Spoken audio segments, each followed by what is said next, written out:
Olá, bom dia, boa tarde, boa noite a vocês que estão me assistindo hoje.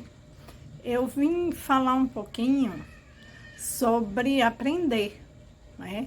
Eu sou a professora Lélia Borges, fundadora da Inova Eduque, aprendizagem humana e inovadora. Trabalho com aprendizagem livre e aprendizagem maker. E hoje eu vim falar um pouquinho sobre aprendizagem, né? E quando nós falamos sobre aprendizagem, e nós que já temos mais de 40 caminhados, nós vamos falar sobre uma aprendizagem tradicional. É aquela aprendizagem que nós aprendemos nos livros, com o professor como detentor do saber, onde o nosso conhecimento era apenas assimilado a partir daquilo que a gente lia e daquilo que a gente compreendia que o professor estava falando. Nós memorizávamos mais as nossas atividades, as nossas avaliações, geralmente eram avaliações escritas, e infelizmente hoje nós ainda continuamos repetindo esse padrão, cometendo talvez os mesmos erros antigos em relação ao ensino. Inclusive o ensino da matemática, o ensino de química e física. Atividades que podem ser mais leves, que podem ser mais lúdicas, atividades que podem ser legais.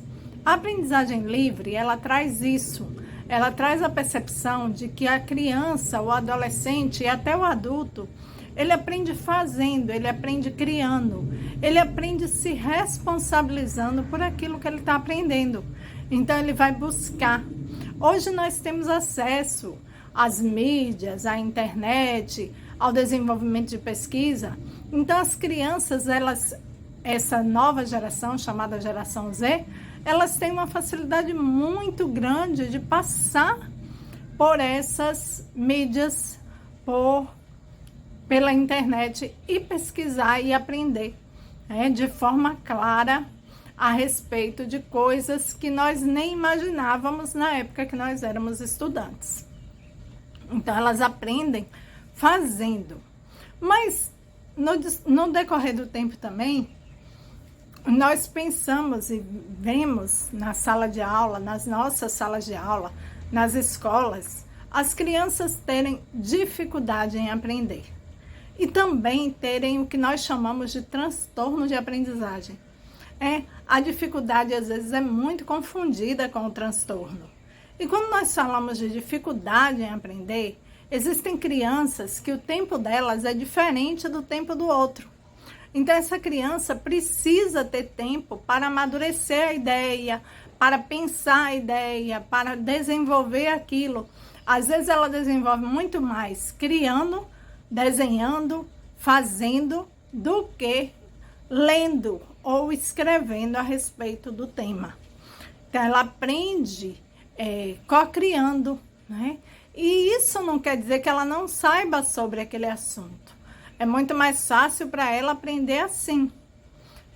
Ninguém aprende, por exemplo, a cozinhar sem ir para o fogão fazer a comida, não é? Tem que experimentar. Então, a dificuldade de aprendizagem está muito dentro disso, da experimentação, de experienciar, de entender aquilo que você faz.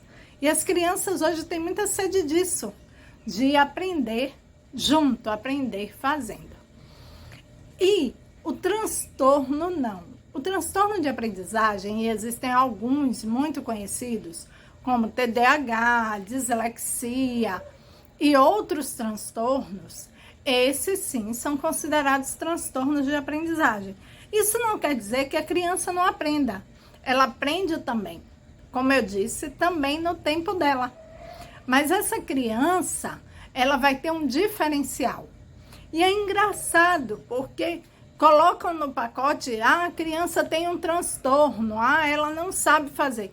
Ela sabe sim, só que é do jeito dela.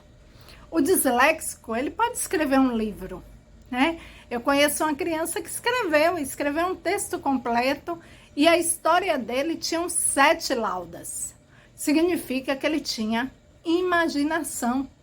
Então, se a criança é disléxica, ao ponto dela não conseguir escrever, ela fala aquilo que ela está pensando e imaginando, e um adulto ou uma pessoa ao lado dela pode escrever aquilo que ela está falando.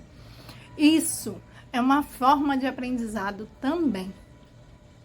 Existem crianças que não sabem matemática, mas são altamente lógicas. A descalculia é um transtorno, mas existem crianças que são muito lógicas. Elas têm uma facilidade muito rápida em dar respostas de coisas que às vezes nós não sabemos. Os autistas, eles têm uma facilidade muito grande na percepção das coisas. Inclusive, eles são pessoas que eles focam num assunto só, num tema só, numa coisa só. Então, essas pessoas, nós não podemos dizer que não é dado o direito a elas de aprender. Então, quando nós falamos sobre aprender e a diversidade do aprender para a criança e para o adolescente, para o adulto, enfim, que nós temos essa responsabilidade de aprender, nós estamos falando dos diversos saberes. E Rubem Alves sabiamente dizia que os saberes, eles têm sabores.